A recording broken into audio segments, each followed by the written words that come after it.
at fault or not at fault. We need the data. We need to know what's happened in these accidents. If you don't have a camera system in the vehicle that not only records outside the vehicle but inside the vehicle, we don't know what's happening in our vehicles. A lot of people say that's probably, I want deniable, plausibility. I want to be able to say I didn't know, or they're following the policy, but we got to change that behavior, because like it got changed with me.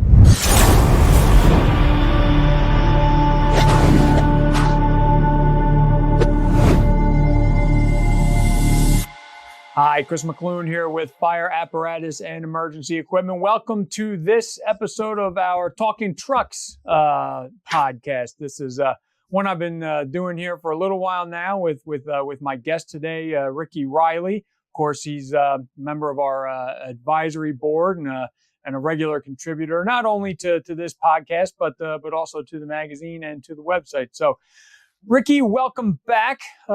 Actually, I just Ricky and I, it was weird how paths cross, so we're both in the same city in the beginning of August. We're both in Annapolis trying to cross paths. Doesn't happen. 2 weeks later, or maybe just a week later, where do we end up? Where do we end up meeting? Didn't even know we were going to be there, but in Dallas, Texas. So it's weird how these things end up working out. But welcome back. I want to jump into it.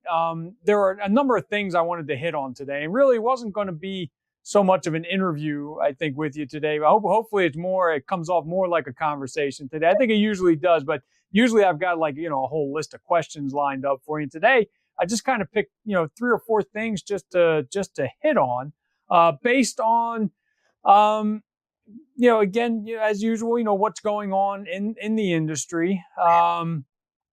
And the first one I wanted to hit on, we're gonna talk about it in a couple of different ways. Overall, it's accidents for apparatus.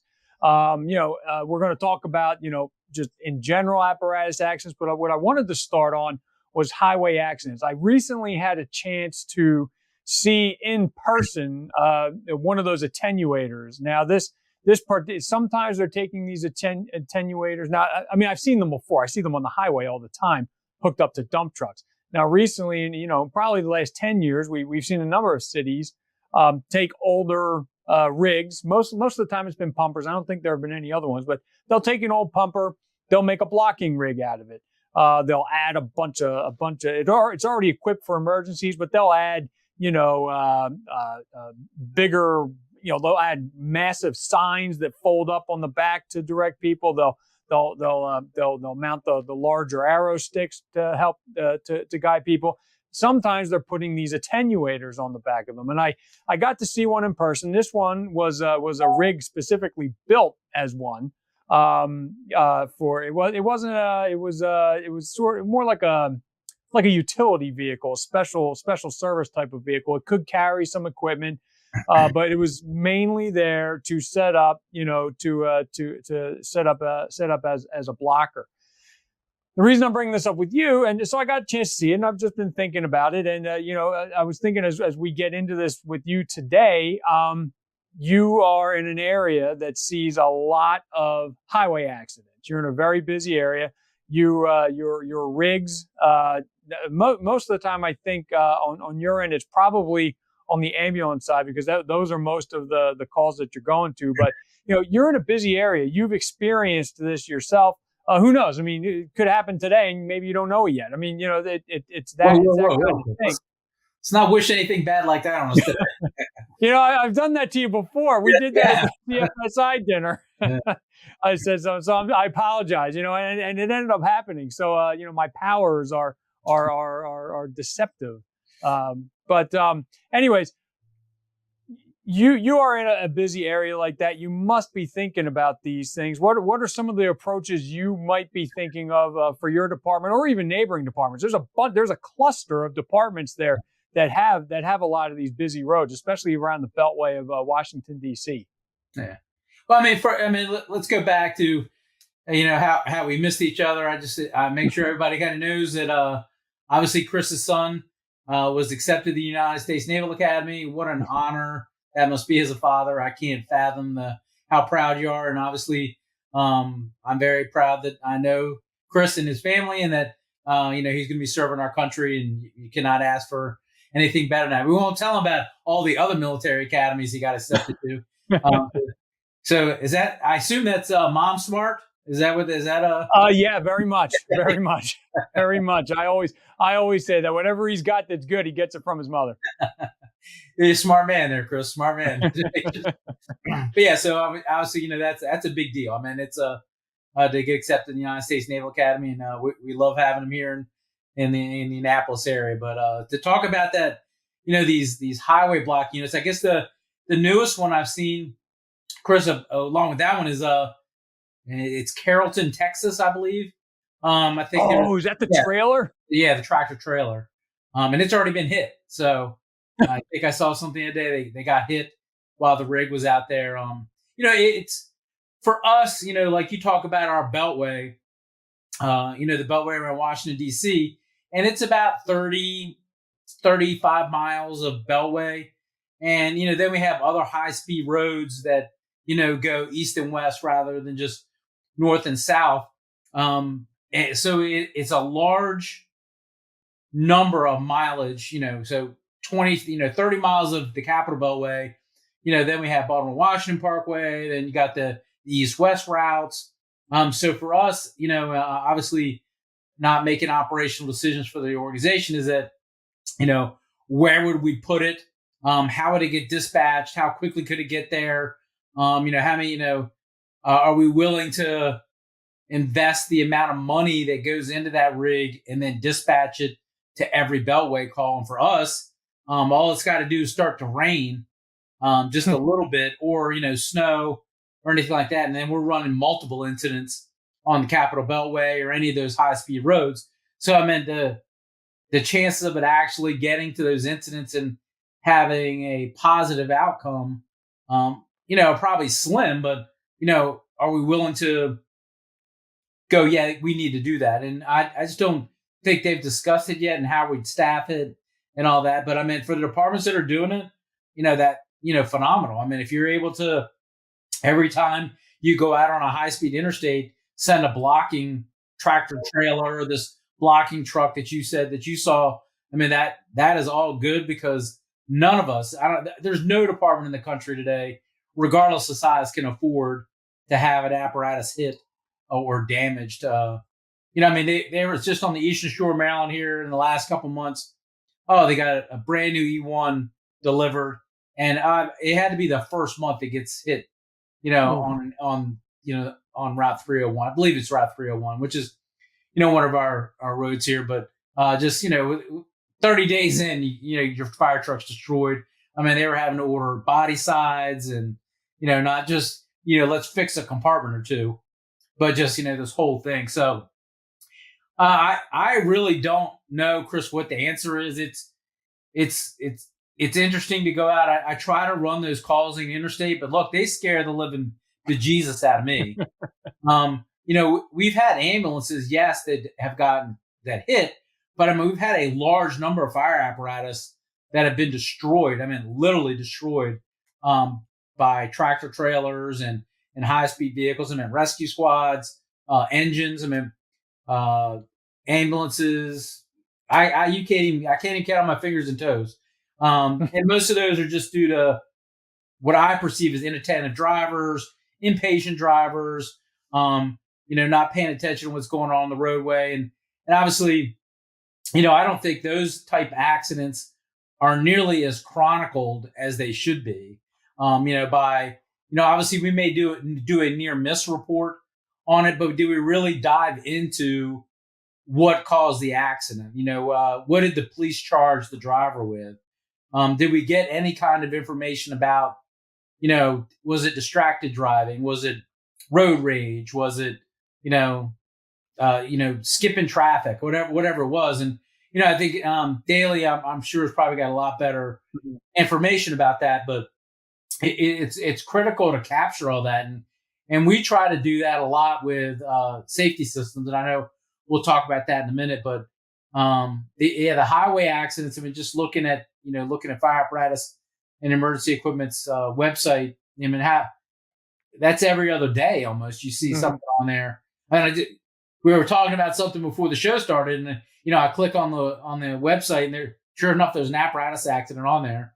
The one today, I forget. I think that was in Arkansas or something, where the driver had a medical emergency. But yeah, it's still an apparatus accident, but it's not on a highway or an interstate. But I pay a lot of attention to those things. When I get to run those, is that I will sit there for literally an hour, trying to protect the vehicle. I think that's part of the issue as a fire department. You have to create a culture of hey, how do we handle these? If we go out here for a minor fender bender, for instance, and we're not arguing is not the right word, but having a discussion about a refusal, or if you're going to get transported or anything like that, is that we need to keep the apparatus out there. And now we're endangering the $1.1 million pumper, or if you send a ladder truck and a pumper, then you're endangering $3 to $4 million worth of apparatus. And obviously that's all there to protect our firefighters, which is our most important commodity. Obviously is, I'm a chief first, and then, the apparatus guy. And, obviously I care about the people, but I also care about the apparatus. So it's an interesting topic, and I don't know what the solution is. I mean, I made a suggestion off the top of my head recently that, we should just load up the patients and get them off to the next exit. Regardless of, if they're injured or if they're not injured, is, hey, let's load the patients in the back of the EMS unit. Let's take the suppression piece and the EMS unit and go to the next exit and get off, and then kind of make the decision. But then, of course, when they make the decision they don't want to go, then we're going to have to go back around, re-engage the traffic. And obviously, I don't know if state troopers and police officers and, municipalities and township police officers are going to like us scooping people up and taking them away and leaving the cars there, which are now going to be a hazard, for the rest of the public. It's a crazy, man. It is. It's insane. I mean, Anne Arundel in County of Maryland had the same thing, got a brand new rig and had it destroyed on Route 97 up by BWI Airport. It's just, I don't think we have enough data for that. But I do know that I posted a video a little while ago about, we had our Wayland rep out looking at our new rescue squad. And, when we pull up, even on your show, on a show with you, I've said you can't put enough lights on a fire truck. It's it needs to be seen. But now I guess as I'm getting older, I have gray hair. Is that how blinding, whoever the light manufacturer is, the lights that they make. I mean, we always giggle at lumens and flash patterns and all that sort of stuff, and it is really a major distraction as you pull up and there's 2 or 3. An ambulance and maybe 2 fire trucks and that high, rate of flash and the intensity is that, I believe it is blinding. I mean, look, I have no data to back that up. But I know on our new squad, we worked with our rep to slow all that down, to kind of get a more, we're going to get the same brightness, but it kind of on and off between those lights to try not to blind the drivers. I mean, we'll try anything to get people to stop hitting the fire truck. So, we're going to try it on this rig. And then I think on our next 4 pumpers, we're going to try it on that. But once again, just to try to anything to see if it works better when we get out there. And the way, once again, the only way I found that out was by running the calls, getting out there with in the danger zone. Cause like I said, that interstate or high speed roadways, that scares me more than any house fire possibly could. Fires are dangerous, but man, the amount of traffic on those roads and the speed that they're going is incredible. And what I feel for our firefighters is that they grow desensitized to the danger.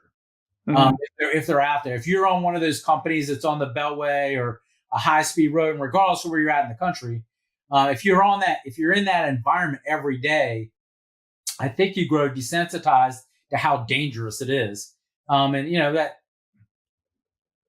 again, not riding a rig every day, I don't get desensitized to it, but they do, I think. And that's something that, as a company officer, you have to be, keenly aware of. I mean, obviously, Brad Clark from down around the Richmond area, a couple years ago, unfortunately dies in a tragic accident where, his apparatus and his personnel are struck on the Beltway there around Richmond.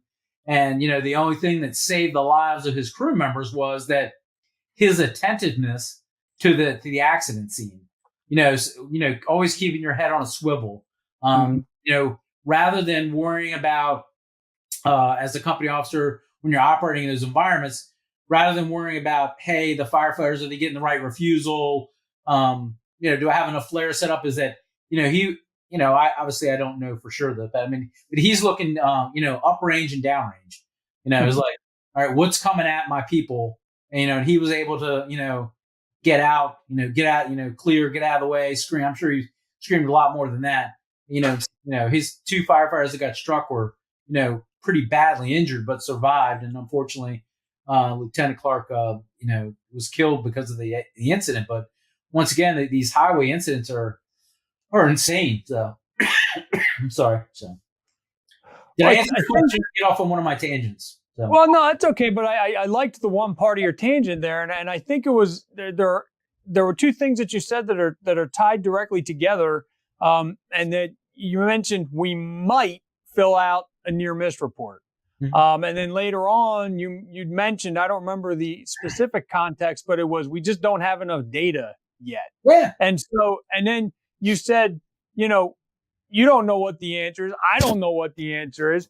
But then you were talking about how, what you're doing is you're trying stuff. But, with we might be able to better target this if we come up with some way, as an industry, as a fire service, to I don't know if it's got to be procedures with every department or what, but that you have to fill out that report and it needs to get submitted somewhere nationally so that we can start collecting, what these things are so that we can then develop a solution. Yeah, I would say it'd be something either similar to what the National Fallen Firefighters Foundation is doing, or the Mayday Project, that's been taken over by that next group of people, due to the founder's unfortunate passing. They're collecting Mayday data. Is that now, maybe we just need to push daily to, start his own thing. Is that, but it's gaining access to the accident reports, and then once again gaining data to not only our highway incidents, but also I think we need to gain access to our apparatus accidents. Yeah. And those are, fire departments are really hesitant to share those. I think due to the fact that, that we could be, as a fire department, we could be at fault, wherever whatever accident is. And we don't want to put that out there. So, but look, as the past chief of Kentland, and, that guy, that's 15, 16. Oh my God. Wow. I'm getting old. It's almost 20 years ago. We had an apparatus accident when we flipped the tower ladder over. And I teach it to this day when we do classes about apparatus safety, or even in an aerial class or a tower class, we always talk about driving. Is that, I show the picture of this tower ladder sitting on its side, and this is the pride and joy of Kentland. They love their tower ladder, and I loved it too. It was old New York City rig, and had gone through 2 or 3 refurbs. But we show the picture from the accident scene. I'm like, what do we see here? The sun's out. It's not nighttime. There's no rain. There's no snow. There's no other cars involved. So who's at fault here? So at that time, we didn't have Twitter. There was no TikTok or Instagram or anything like that. It was just web pages. And as a department, we made the determination to put it out there that, we were at fault. We were too fast for road conditions, inexperienced driver, failure of the company officer to maintain control of the vehicle. But at the end of the day, all we really had to do was work with our insurance company to get the vehicle replaced and to get the telephone pole that we snapped in half. So we weren't dealing with any kind of litigation with any civilians or any civilian vehicles. So, you can say that was kind of easy for us to do that because, we weren't going to be in a court of law, fighting over, who was at fault or injuries or, God forbid, a death. I mean, you can only imagine what like Kansas City's going through, from that accident a year or two ago. I think that's still going on. But, we're all we're getting is bits and pieces of that accident, rather than getting actionable data that we can look at and go, all right, as my fire department, the XYZ fire department, how do I change my driving habits? How do I change my response patterns? How do I change, what can I do better for the firefighters that are riding the rigs? What technology's out there? And, and we'll talk about that here in a minute, but, it's in consuming. I mean, look, I've driven fire trucks and gotten in an accident. So I'm not, I'm not speaking from the high above where I've never had an accident. I mean, and my accident was my fault. 100% my fault. There was no reason for me to be doing what I was doing. Fairfax County Fire and Rescue Department was nice enough to give me some days off right before Christmas, some leave without pay. So that kind of gets your attention. And, once again, it's, and that's not what you want to have do it. I mean, I was about, I would say halfway through my career and, once again, didn't think anybody could tell me anything. I thought I was doing a great job. Wow. Great job driving. And then have this accident and realize just how bad I was driving. So, it's got, that information's got to get out. I don't know, once again, I'm not the person that's going to be in court. So if I'm the fire chief of an organization and I decide I want to be forthcoming with all my apparatus accidents and my highway accidents and all my fender benders and give somebody this information, is how is that opening up the fire department, the county, the city, the township to, litigation? Because, all somebody's got to see in an after action report is some miscue and somebody's going to go after it. So, I mean, I kind of understand it, but it's sad that we can't get that information. Well, you brought up a critical, component of all of this. I mean, we talked about highway accidents in the beginning. Very often those are, the distracted drivers, you mentioned the lighting, maybe they come up and it's like, holy crap, I'm blinded. Now I can't, so that's how they happen. But now we're talking about, the regular apparatus accidents. And, sometimes you mentioned you were one. I got hit with I think our rescue, it was July 3rd, 2002, because it was the day before July 4th. It was going to be in all the parades the next day. And I was going down a street. In all honesty, I was going down a hill and it's a hill that I always take. I will get to the point in a second. Sure. Always take slowly anyway, because in previous years, there had been an accident, not even emergency speed accident between a fire truck and a civilian vehicle that resulted in a fatality. Now, what happens is the main road that goes down the hill does not have a stop sign. At the intersection, the other two directions have the stop sign. I believe in that case, I shouldn't say. I don't know. We were there for the rescue, so I knew that part of it. But I don't know what happened that caused the fire truck to collide with the car. In my case, I was going through there. I was already going slow, and a car just was paying absolutely no attention and just drove right into the side of me. And we were responding to a call for that, but I was coming down. He hit me in the door. So my chief was just, ecstatic, of course, because we were now, it was going to go into the judging parade, and the whole thing. And now he had a dent in the door. It was a whole thing. But where I was getting at with that was it's the driver in some of these cases that, needs to, and the officer, that really are the two that have the most control if the vehicle is in motion. I got screwed a little bit because I was already taking it slower than I normally would because I knew there had already been an accident there. And the guy, just blew right through anyway. I mean, no lie. I mean, like, we saw it. We saw it, the officer got on the horn, got on the siren. I mean, there were skid marks from me. There was a rub mark on the curb. The officer officer was like, "Oh my God, there was a pole that was getting really, really close," So, we were, so I mean, it wasn't like I was going through and he hit. It was like I was approaching. It was clear he wasn't stopping. We tried to get his attention, and he just blew through. So, I mean, I think that was a case where the driver and the officer were, on the same page, in that case. But there are times when the officer really needs to be strong enough to say, "Dude, slow down. You're going to get us killed in a second here. Take it easy. All right." And of course, the driver does as well.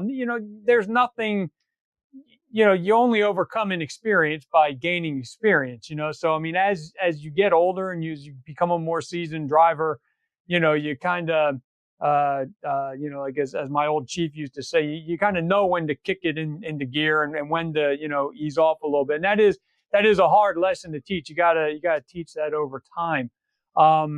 But what I kept thinking about when you were talking a minute ago, and we're gonna, this kind of gets into some of the other technology stuff we were going to talk about, was we apparatus to apparatus collisions. Those are the tough ones that I have, because I believe that there are most times they are avoidable.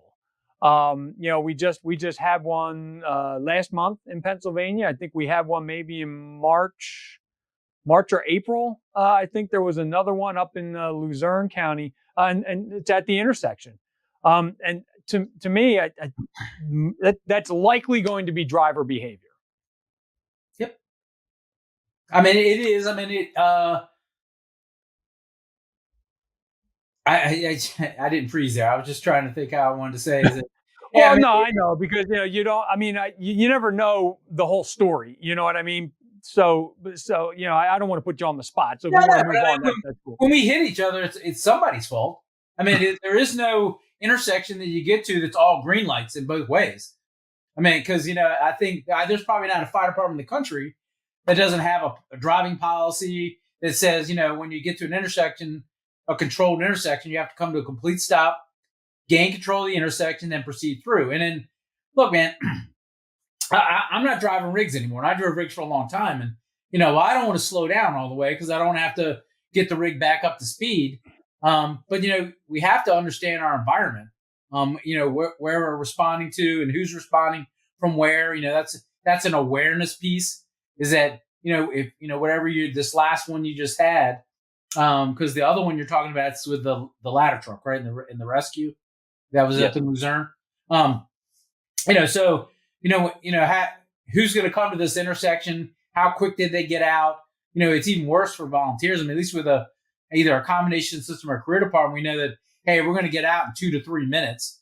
So, hey, as we come to this intersection, XYZ fire company could be coming here, but did they get out quicker? Did they get out slower? So there's a lot of systems out there now that help fire departments with this problem. But and we'll talk about the two of them that I'm familiar with here in a second. But it's also just slow down, and it's hard to say. I mean, because I was a diehard, let's get there. I mean, I'm from Kentland, man. We get there fast, put it out fast, and make the rescue and put the fire out. But it's today, and I wouldn't want to drive today. I mean, the amount of traffic that is on the road. I thought we had a lot of traffic when I was driving Apparatus. I mean, it could be 1:00 in the afternoon and there's traffic now. And there's not a interstate, a road that I drive down on any given day where I don't look to my right or left and somebody's watching a movie or watching Sports Center or, not paying a lick of attention. And my God, you could be sitting behind them with sirens blaring and air horns, and they just sit there because they can't hear anything in their cars. So that is, I wouldn't want to be driving Apparatus today. It's just such, you're just setting yourself up for, to be in this accident. But, there's a system, Haas, which is a company, that has a system where you install it in the apparatus and it reads your GPS coordinates, and then it'll send you a set of lights that are up on like the A post of your apparatus. It could be a vehicle, a Tahoe, a buggy, an ambulance, or a fire truck. And as those two get closer together, they get a warning in their fire truck that there's another approaching vehicle. Washington, D.C., Reddy Rice, is the apparatus guy. They have a lot of those systems. Wayland, and once again, if Chris, you know any more than I do, please, I'm not selling these two, but like Wayland, Wayland we just got a new Wayland telematics in a bunch of our vehicles. We have like 30 of them on the road now. We got another 30 that are coming online. Whereas that, with the Wayland system, once again, it reads the GPS data and then flashes all the lights on your dash to let you know something's coming, and then makes a noise. So once again, if it's apparatus to apparatus or vehicle to vehicle, it doesn't do nothing for cars. Obviously, to let you know that a car's getting ready to hit you, other than, you got to get control of the intersection, look right and left, come to that complete stop. And I know the young apparatus drivers of the world are going, oh, that's just a terrible, I know he's just talking from a cloud. I'm like, look, man, it's just not worth it anymore. I mean, it's, you don't know what you can do with that apparatus. I mean, and I hate to go back to the Kansas City one. I mean, my goodness, we kill a person in a car and pedestrians and a building. It's just, and what was it worth? It wasn't even a fire, I don't think. If you could go back time, that'd be great, but we can't take that back. Did we really take into account what type of call it is, and how are we actually getting to the call? Is it cold? Is it emergency? And are we taking the proper precautions? And it's like you said before, and I said, is the company officer and the driver working in conjunction to maintain control of the vehicle? So it's a big deal, man. But there's so much stuff out there, and there's so much data that we can collect to help us with these incidents. Especially we're talking about apparatus accidents now, is that the drive cameras, regardless of the manufacturer, obviously that captures real data. I mean, I can't tell you that I've watched these videos and heard the story prior to watching the video, and I go, yeah, this doesn't match in at least a little bit. Because I mean, nobody wants to admit they made a mistake. Nobody wants to admit that they were at fault.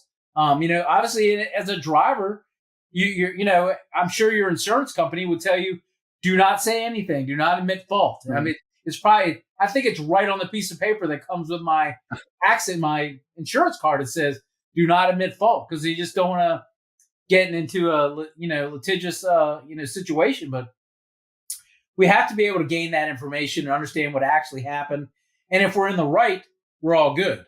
So, the civilian driver could say, we did this and we did that, and we've got it all on video. That's great. But when we're at fault, it becomes a little bit more touchy when we're at fault. But, we can't hide from those things. And, I have been in a position of authority where we've had vehicle and apparatus accidents where we were at fault. But, you gotta wrap your arms around it and put your big boy pants on and admit fault. And you're gonna pay. I mean, it's you just don't hit a civilian vehicle or injure somebody and don't expect to make a big payout.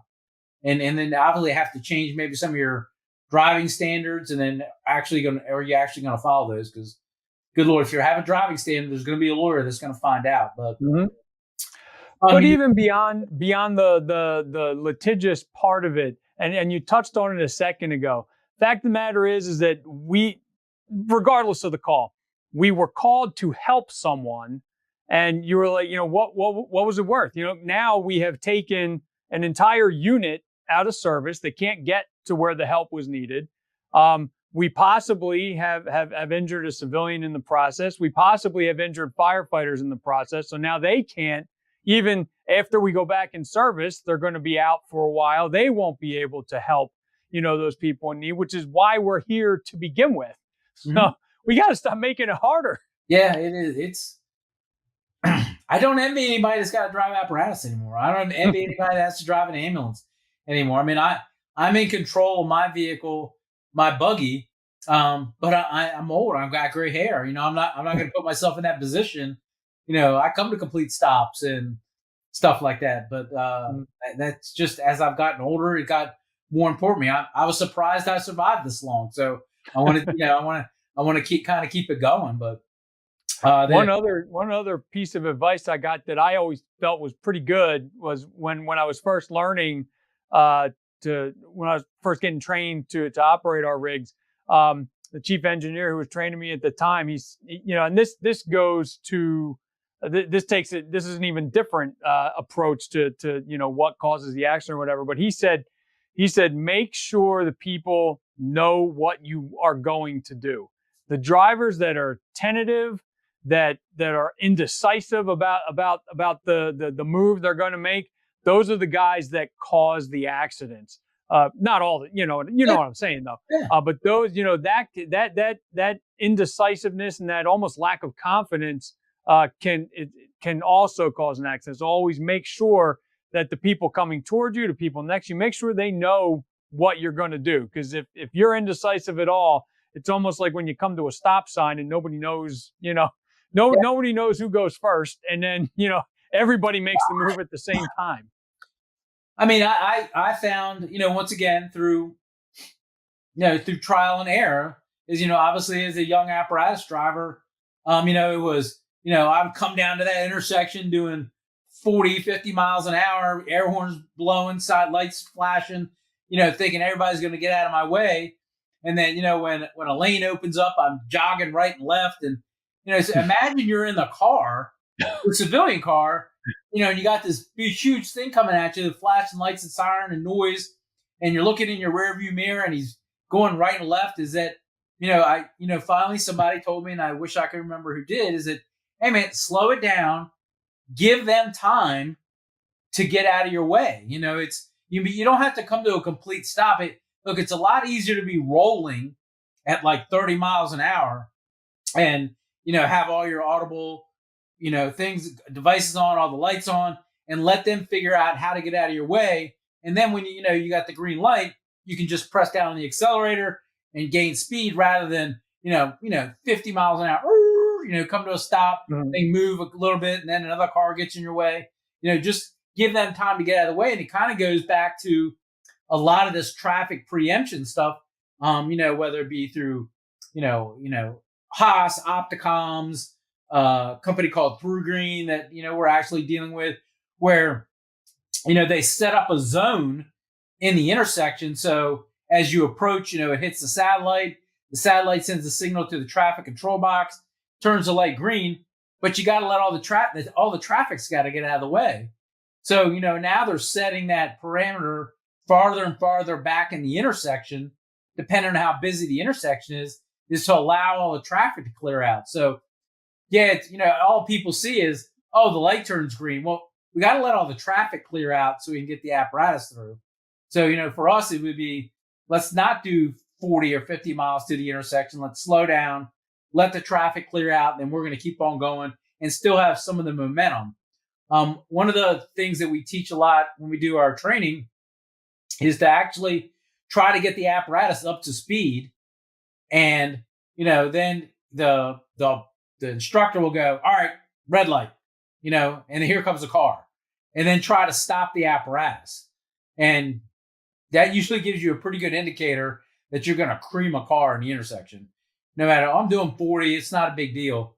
Trying to stop 2 tons of water, with 500 gallons, it's not any kind of, on top of the motor and the transmission, you're not going to get that stop. So it's, I think a lot of it has to go back to our driving training programs with apparatus accident, is that, we're taking a kid, 20 years old, and all they driven is a Hyundai, and then go, hey, we're going to put you in an ambulance, or hey, we're going to put you in a fire truck. And we don't have that good EVOC program. I mean, I'm sure there's plenty of them across the nation. I'm not saying the entire fire service is guilty of this. But do we really spend enough time in our recruit schools or our firefighter ones in Pennsylvania or the EVOCs that, hey, we're going to go out there. Is there a skid pad? Is there, how do we do turns and all that sort of stuff? So I think it's important to invest in that driver as much as we can, because they're the ones that are going to make you look good or the ones that are going to make you look bad. So, yeah. Well, speaking of all that, you brought up Chris Daly's name a few times here. Chris, for anyone who is interested in learning a little bit more about stopping distance with apparatus, Chris did a good series of articles talking about stopping distance for fire apparatus and emergency equipment. So just go to our website, look up Chris Daly. You'll find them there. He did a really cool study where he was actually he was out in it was Chester County. I forget if it was Downingtown or not, Pennsylvania, but he was given a stretch of road and he was skidding fire trucks. They were getting up to speed and they were slamming on the brakes to see, and he did a variety of tests for it. It was really cool. So maybe I'll have him on the next time to talk about that a little bit. And obviously I'm concerned about this because of the repairs, so, when we talked about our questions for today, is that what are some of the challenges is that, unfortunately we've talked, we've talked almost 30, 40 minutes about these accidents, is that now you got to get them repaired. And, the amount of skilled labor force for accident repairs is dwindling faster than the fire truck mechanic one is. I mean, to have somebody that can, repair aluminum, repair metal, bondo, paint. We have a great apparatus repair shop that we deal with, and just a phenomenal organization. They have the best body shop in the business, but they just can't keep people. With the work ethic and everything like that. I mean, there's enough vehicle accidents in this area. We could keep that guy 24/7 open, 365 days a year. That guy should be living on stacks of money with all the apparatus accidents from across our area. But, just trying to find a workforce to actually support that is the biggest problem. And we're dealing with some minor accidents or some warranty paint issues or body, minor body crack, something like that. And, we have talking about sending it 2 or 3 states away to get it repaired because, there's nothing close by. I mean, I don't know what, in your area, what that looks like. But, I'm sure that we're not alone in this fight by any means. I'm sure as we go across the country is that I don't think even the huge, the mega dealers, regardless of manufacturer, none of them go, oh yeah, not only am I going to sell you your fire truck, I'm going to open up a service center and then I'm going to open up a body shop, to fix your accident. I mean, that is money. Just, is going to burn your business down with money. You might be able to get some of it back, but, dealing with the amount of people, but that's the biggest thing is getting parts and pieces. I would say as manufacturers, regardless of who that manufacturer is that, to make that fenderette, to make a compartment, to make a body side, that cuts into the manufacturing process. It's not like you can go, oh, let's just call the right pumper side body area and say, hey, build us one of these things and we'll ship it out to you next week. That's got to get in the production line. It's got to get, is it getting wired? Is it not getting wired? Is it getting painted? Is it not getting painted? What lights got to go on there? So, I mean, that's just like building, 1/8 of your fire truck. If you're doing like a body side or something like that, if it's that bad of an accident or, what the substructure is damaged or anything like that, and what's that going to do? Create longer lead times. Yeah. When we start shutting those down. So. That ripple effect. Would you say that is what do these accidents? I don't know what frequency that you have. I'm sure there's ebbs and flows. But what does that do to your budget? During the year. I mean, like, does that do you have a whole area of the budget that is just for potential repairs from accidents and stuff like that, or do you just kind of hope for the best and then for us, we've got our chief engineer has a certain amount of money that he's allowed to spend without needing to go to the department or the fire company for approval because it's something that is urgent, that kind of thing.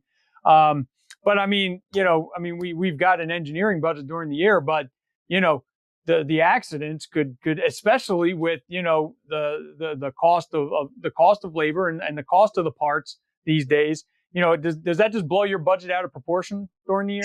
Well, I mean, a lot of it depends on how a city, a county, a township, a burg.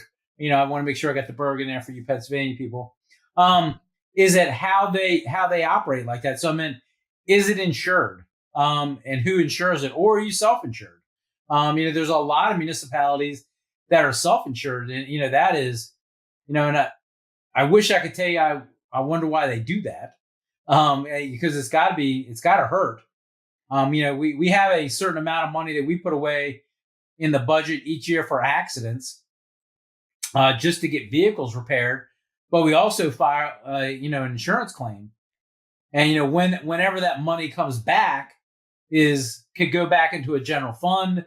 It could go back into the county's bank or whatever. It may not come back to a fire department or an EMS department, depending on how your county or municipality is set up. I mean, obviously, I saw one of your questions on here. The nightmare of Kentland's rescue engine catching on fire. Is that we thought we had that one pretty squared away as an organization with our insurance through and I don't think we were with VFIS at that time. We were the different one. But did we have the right amount for replacement value? Is it or are you just going by one of my problems in my current position is that hey, the fire truck cost this much in year 2010, and then it gets wrecked in 2024. So now the insurance companies are going to go, well, it's this many years old. So, and this is what you originally bought it for. So we have all this depreciation, plus this is what you bought it for. This is how much we're going to give you. And I go, hey man, that's like a quarter of what a new fire truck costs, or a quarter of what a new ambulance costs, or a ladder truck. So it's really not helping the municipality out, because where are we going to get this other $2 million or another $1 million? Or does your insurance company pay you, for full reimbursement of your apparatus? Is it there's a insurance term for that, and it just slipped my mind. Replacement value. Sorry. But replacement values cost money. I think if you go even to your own car insurance to get, full replacement value is an additional amount of money in your monthly statement. So it's it's individuals, and obviously I think the hundreds and thousands of fire departments that are across this country.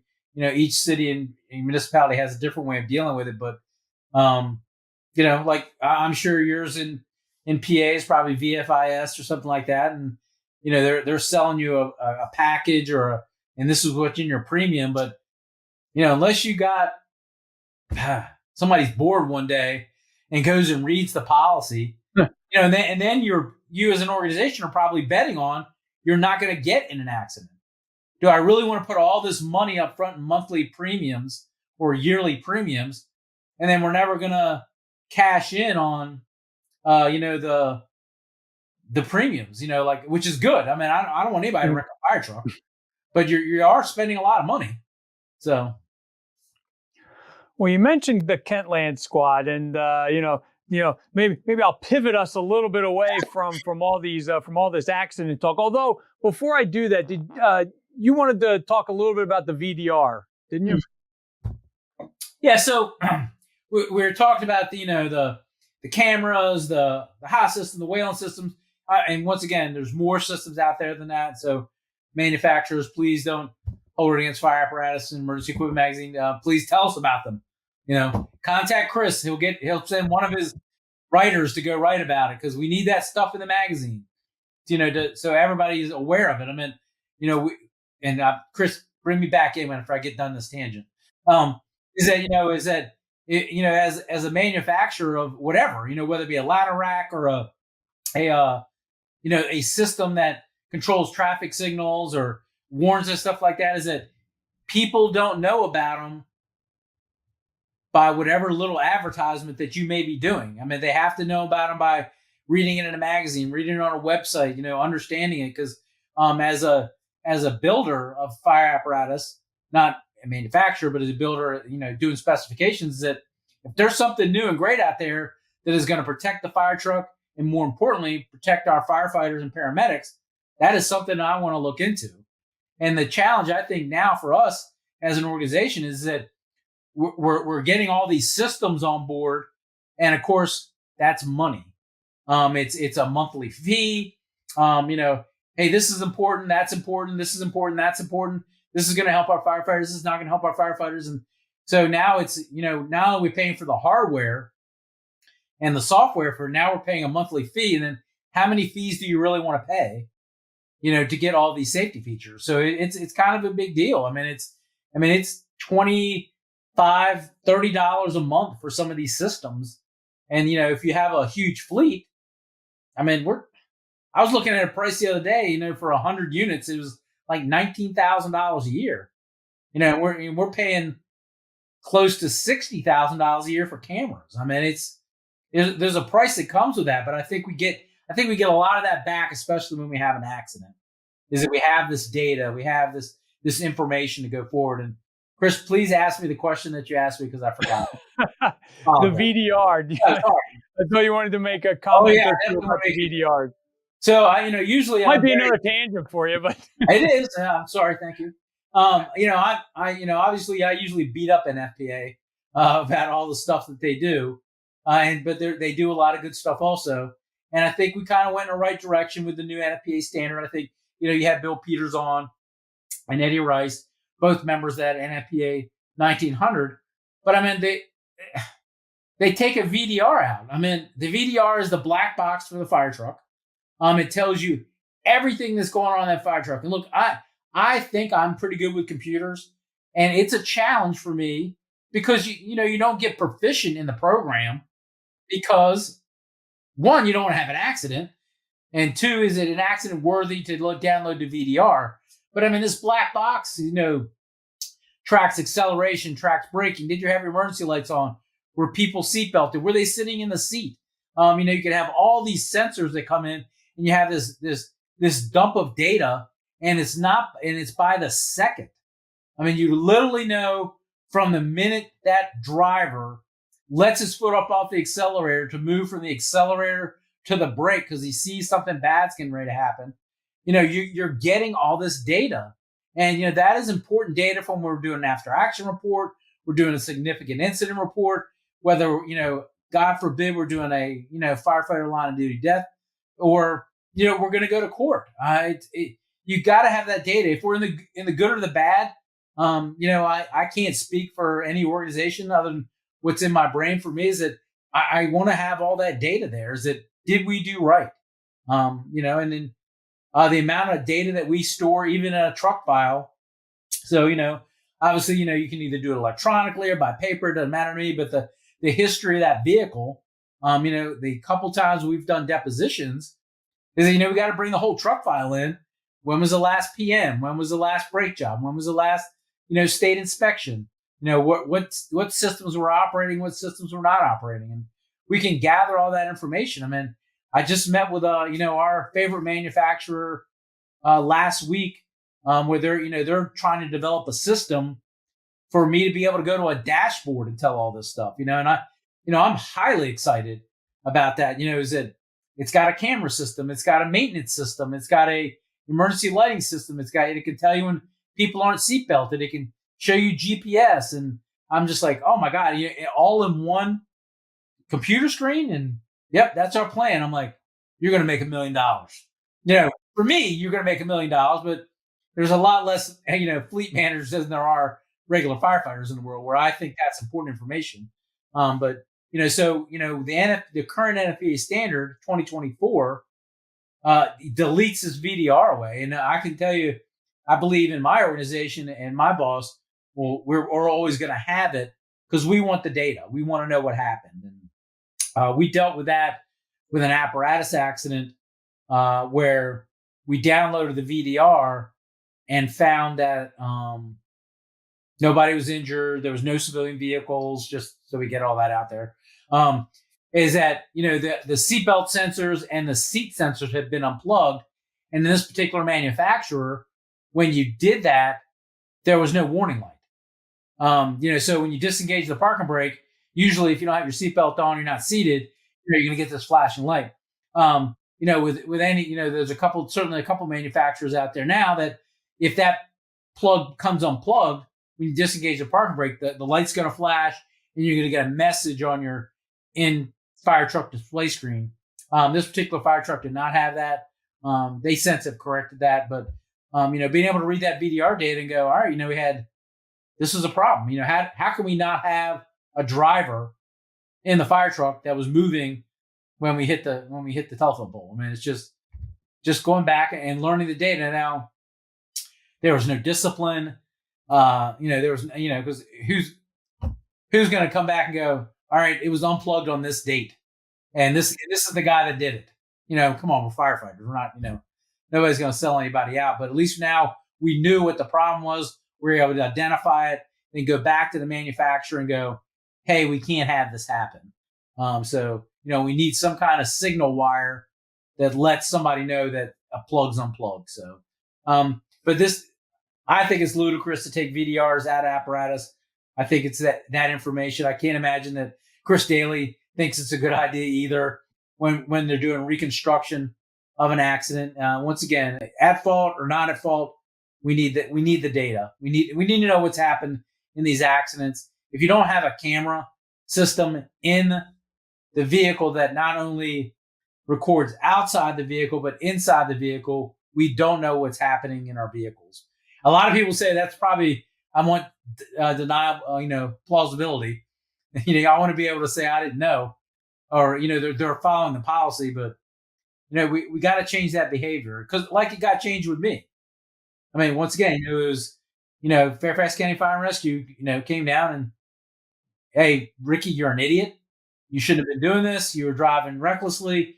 Here's your suspension, and it came with a monetary fine, a big monetary fine that affected Christmas gift buying that year. But it changed my pattern, and it shouldn't be like that.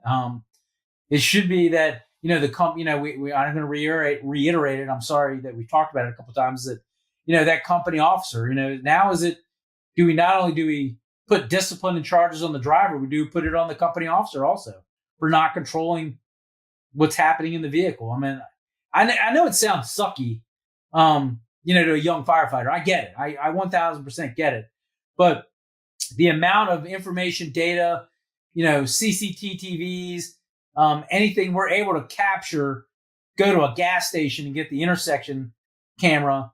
Look, man, you are always going to be in the spotlight in driving apparatus today. So don't, I think we as the fire service need to change. We don't need to go, let's do less data, less video.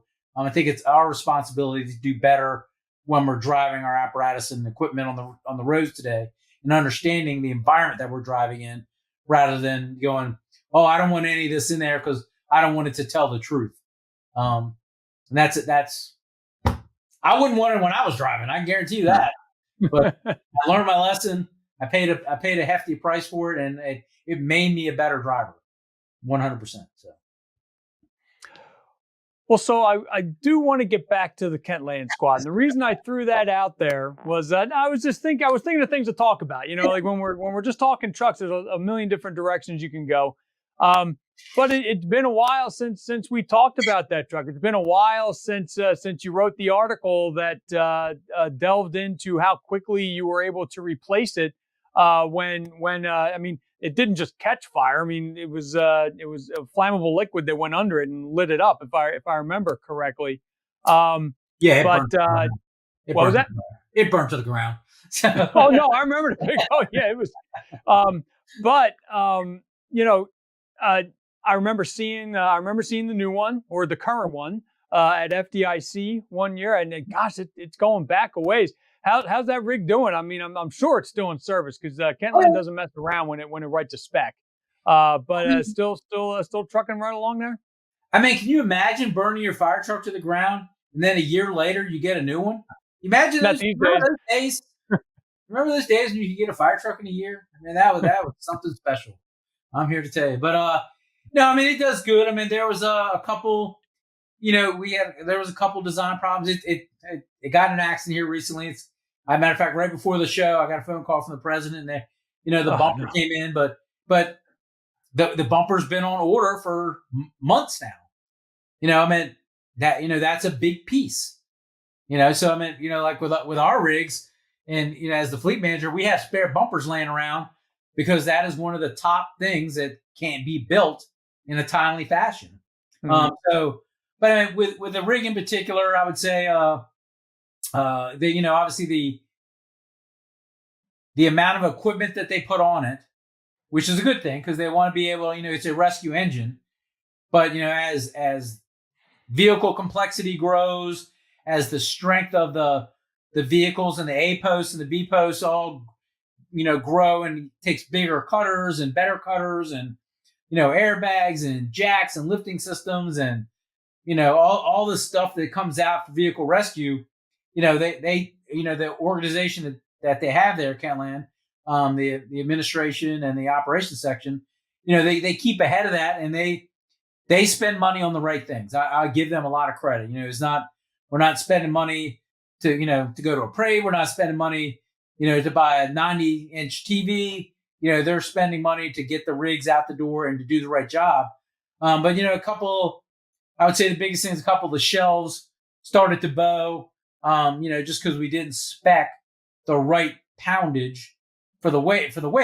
And then obviously now as we're going up and down the road in Washington, D.C. area, things are bouncing up and down on the shelf and, creating those divots and everything like that. But overall, I would say, the one that burned to the ground, there was some problems with body cracks, just due to the design.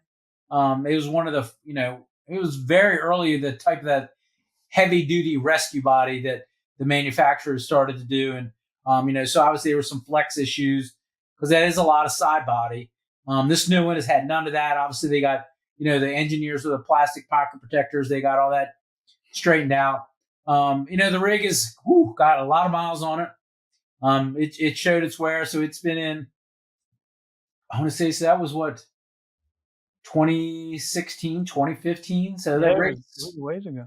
The rig's pretty old, and it goes up and down the road. That's for sure. Especially running accidents, going back around that beltway, knocking on wood here in the office that it hasn't gotten struck on the beltway, because that would be catastrophic. But once again, as new lighting becomes available, they upgrade as new scene lighting comes available. Doing upgrades. We were still dealing with regular halogen lights at that point. Obviously putting LED headlights in it, all that sort of stuff. But they I have to give the members of that organization credit. They take care of the apparatus. That is a critical point for any fire department. Is that are you doing your maintenance checks? Are you keeping the apparatus clean inside and out, cleaning compartments out, keeping your equipment in line?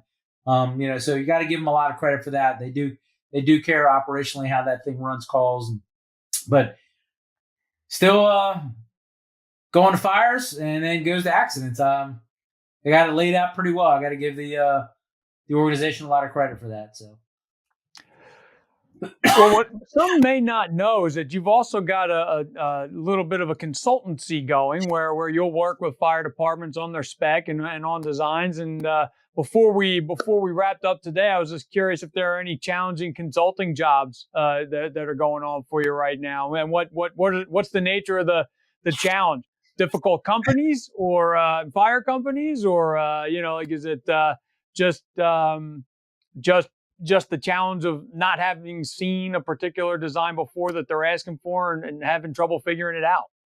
Yeah, I would say one is, that's something I certainly enjoy. I love helping departments buy their next vehicle. It is such an investment now for an organization. I'm sure like when you and I were younger, we're thinking $300,000, $400,000 is a lot of money for a piece of apparatus. And now, you got fire companies spending $1, $2, close to $3 million for apparatus. And, is it what they do every day?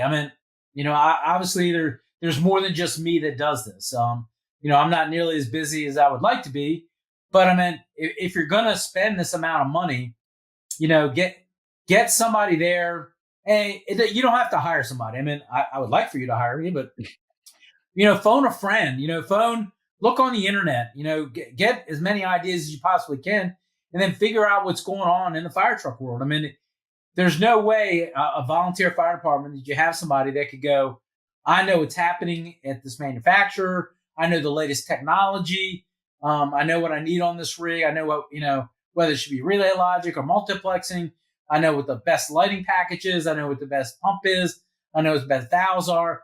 For somebody that does it every day, I mean, that's what I get, paid for every day is that, now I can take that knowledge that I earned in my, 7 to 3 job and help out the next department, the volunteer fire department that doesn't buy a fire truck, but once every 15 years, get their rig, and it's going to be a legacy rig, for 20, 25 years most of the time. I think a lot, my biggest challenge is that I think I'm progressive. I think, Chris, Chris and I, you and I talk about this a lot, is that, we're always trying to think forward, but, I'm still not as young as the firefighters that are running those rigs now. And, they think batteries are the way to go. Everything's got a battery, the scene light's got a battery, the rescue tools got batteries, all this battery stuff. And all I can remember is, when we first got battery powered DeWalt saw, drills or sawzalls and how those batteries wore out and were undependable. Obviously I think a lot of the manufacturers have smart chargers and, those batteries don't wear out, but I just can't get on board with putting everything in a rescue truck or a ladder truck or, a pumper and go, it's all going to be battery and we're not going to have any other way to power it, whether it be through an inverter, if I just want to run a sawzall, a drill, or one light off an inverter, off an engine, that I don't, plan for that. Because once again, the rig's going to be there for the next 20, 25 years. How do you not know what the next bit of technology is going to be? I mean, Right. So, trying to push customers to go, hey, in every compartment, put a house plug and put USB ports, and then it's up to you how you want to power them. Do you want to power them by the shoreline, or do you want to power them by the shoreline and by a generator? So when the shoreline comes unplugged and the generator kicks on, now it's charging all the plugs in the fire truck. Because, using Kentland's rescue engine is that plug in every compartment. We don't know what we're going to do 15 years from now or what's going to be available in the market. And good Lord, trying to put a plug in a fire truck and wire it to the, either shoreline or an inverter or a generator. Oh, that's just a hot mess when it's easily done at build time. So, I would say that's probably one of the big things I'm pushing. And, my difficulty is, dealing with customers that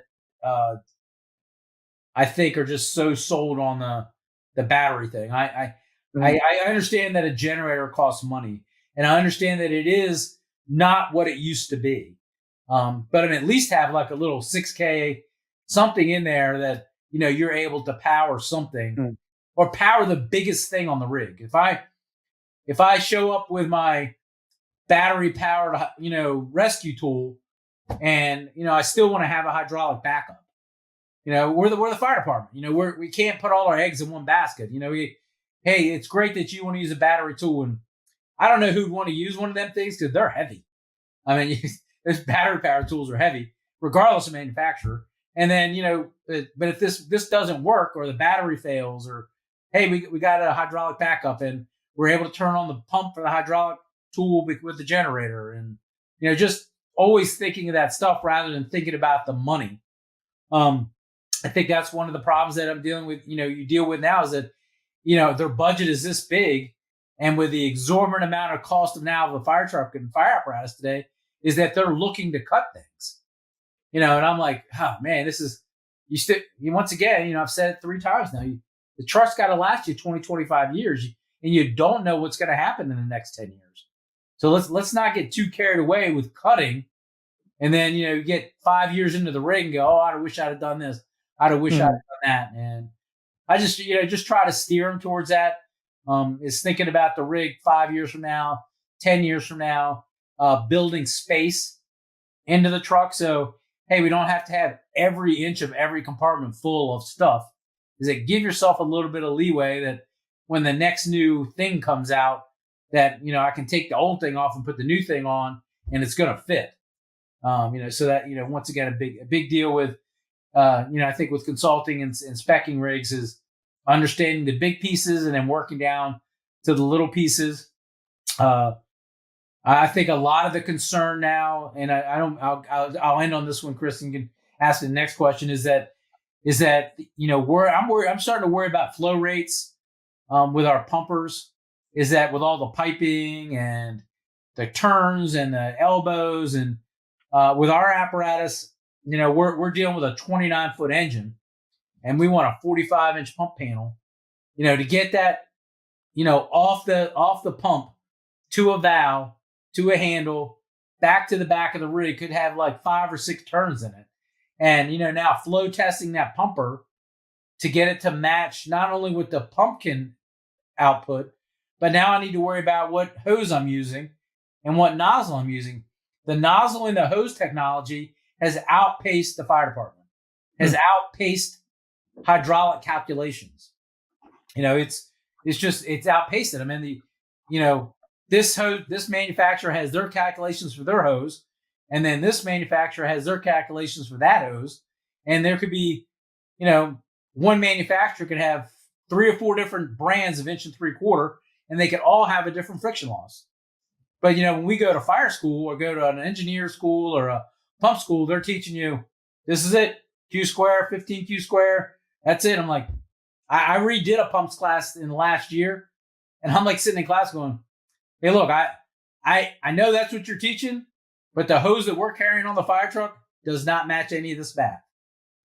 So once again, is that, getting out to your facility, whether it be at the plant, running this test, or when you get back, I certainly like to know ahead of time that I put the right size pipe in there.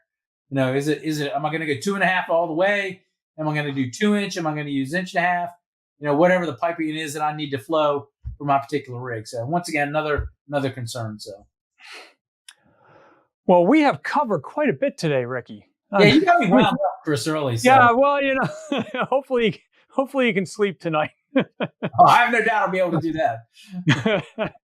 But before I let you go, I do want to thank you very much for the kind words about my son there in the beginning. We are very proud of him, and hopefully we'll be able to coordinate a little better the next time I'm down there. So we can actually bump into each other. But thank you very much. Like I said, my wife and I are very proud of him, and we're excited for him to see where this is going to go. It's such a new experience for him, but we're enjoying the ride as well. This is. The Naval Academy has these shirts where like you have the N and the North Star is the one thing that the one logo that he uses a lot. But it also, so it'll have that logo, but then it says not college. So, and it's very true. I mean, he is going there for college, but it is not your typical college. So we're enjoying the ride. We're enjoying learning all this stuff as well. But thank you very much for those kind words. So we covered a lot today. If you happen to disagree with anything that we talked about, please let us know. We'd love this to be a discussion with you as well. You can let me know at chris.mccloone@clarionevents.com. If there are not only this type of episode, but if there are other topics you would like me or any of our other subject matter experts to tackle, please, again, let me know. It's chris.mccloone@clarionevents.com. And we're interested in both good and bad. If we failed to meet your expectation, let me know. If we met them, let me know. And if you disagree wholeheartedly, maybe we can take that comment and make a discussion out of it. So if you would like to see previous podcasts, they are all archived at fireapparatusmagazine.com/podcast.